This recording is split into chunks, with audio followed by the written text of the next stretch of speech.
I wanted to reach out to everyone and start off with that wonderful line by Friedrich Nietzsche that says, "Those who were seen dancing, those who were seen dancing were called insane by those who could not hear the music."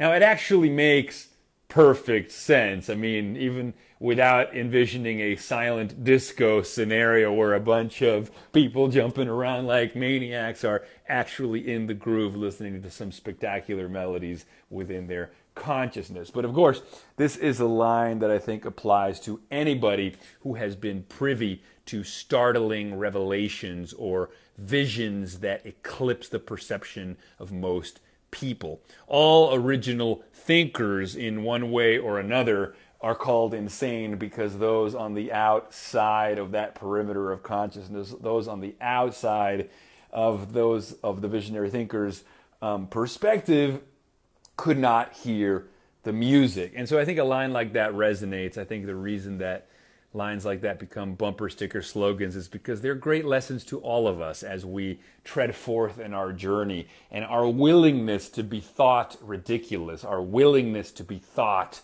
mad, our willingness to be, again, ridiculed for having an original vision is where all the treasures ultimately lie. Do we have the courage to be humiliated? Do we have the courage to be laughed at? Do we have the courage to be dismissed in the name of what it is that we are pursuing? And of course, I think the cardinal rule is if you're not hurting anybody else, then you should be willing to be thought crazy. You should be dancing like nobody's watching. You should be singing with rapture and dancing like a dervish. And I love this line. I love this line. I'm a big fan of words because I think words have the potential to encode transcendent truth, which is something that's even more deeper and more poetic than mere facts. Now, of course, the world is full of facts. We need facts for for making things work. Of course, I get that. But Werner Herzog, the filmmaker, said that there is a dimension beyond facts. There's a sort of dimension of human experience where something closer to poetic facts lay their claims on us. Experiential poetic facts that may not have any anchors in empirical reality, but nonetheless are significant experiences that have given us glimpses of deeper and ecstatic versions of the truth. So what Werner Herzog used to say was, if you're interested in facts, pick up a phone book. It's got a bunch of names and a bunch of numbers. It's a bunch of facts, but it doesn't illuminate. So again, Werner Herzog, the filmmaker, says if you're interested in facts, look at the phone book. It's full of facts, but it doesn't illuminate. What lies beyond is what he calls ecstatic truth. It's what perhaps only cinema or painting or music can speak to, and it is in dialogue with these ineffable poetic truths that human beings can finally feel understood. Like, one of those poetic facts is what people feel when they say that they are in love. People are so certain of their feeling, even though neurologically, neurochemically, being in love is no different than taking lots of cocaine. It is a reaction, a cascade, an algorithmic cascade of dopamine and norepinephrine. It's neurochemistry. It's a soup. It's a drug binge to fall in love. But that drug binge of falling in love is again seen from the outside, right? It's the crazy person dancing, called crazy by those who could not hear the music. Those on the outside of the enraptured chemical cascade of dopamine known as romantic love, those on the outside of that experience will call us crazy because they cannot hear the music. And, you know, my interest from the beginning in making shots of awe, in recording videos, was that I needed evidence for myself. You know, in other words, when I was hearing the music, I knew this was ephemeral. I thought, the music is actually playing right now. I'm hearing it. To understand is to perceive patterns. But how do I know later that this really transpired? How do you transcribe visionary insight? How do you record ephemeral epiphanies? How do you record music that nobody else can hear? And this is, I think, the inspiration for all poetry, for all journaling, for all ecstatic articulation and empowered vocalization. This is what makes the artist painter paint. This is what makes the singer compose. This is what makes the filmmaker write up a screenplay or make a film, or the actor act. It is to convey the ineffability of the music that no one else can hear. And you know what happens? Through our art, through externalizing the contents of our consciousness, right?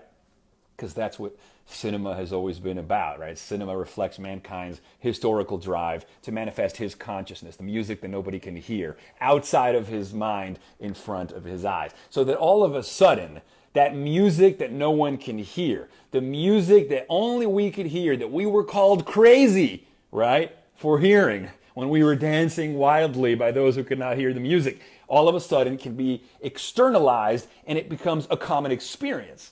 Why do the videos that I make about love get millions of views? Because all of a sudden, that crazy revelry, right, that experience that I had by myself becomes a common experience that can be shared because we can behold it together. When I record a video, when a musician records his song, when a painter paints his painting, it goes from music that nobody can hear to music that we can behold together, to an experience that we can share together. And all of a sudden, subjectivity, that first-person theater of our minds that keeps us often enraptured but isolated and alone, can become externalized as a work project that we can all participate in and behold together, which all of a sudden anchors our experience in the desert of the real. All of a sudden we feel less alone because of it.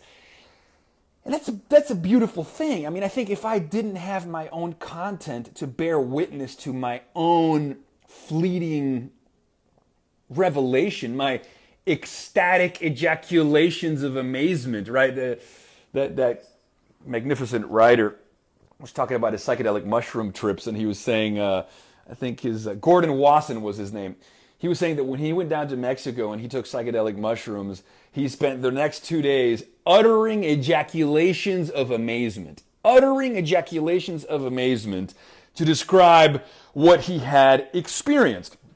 However, I am sure that if somebody would have taken a video camera when he was in the midst of that moment that he was having, without being able to hear the music that he was hearing within his consciousness, he would have seemed like a madman. Experiences from the outside are very different than experiences from the inside. And experiences from the inside, by their very nature, are private. And I think that's what art is about. Our ecstatic compulsion to express our interiority, to articulate the contents of our consciousness, is a way of evidencing that we exist. Carving our name on the tree is a way of saying, I exist. This happened and it matters, in the words of Alain de Botton. So, where does this leave us? In the words of Jack Kerouac, it leaves us in the following state. It leaves us concluding that the only people for me are the mad ones.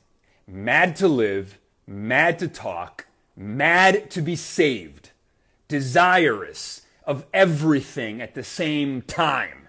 Those who never yawn or say a commonplace thing, but burn, burn, burn like yellow Roman candles exploding like spiders across the sky. And compound that with David Foster Wallace's idea that the alternative, my friends, is unconsciousness, right? The default setting, the rat race, that constant gnawing sense of having had and lost some infinite thing.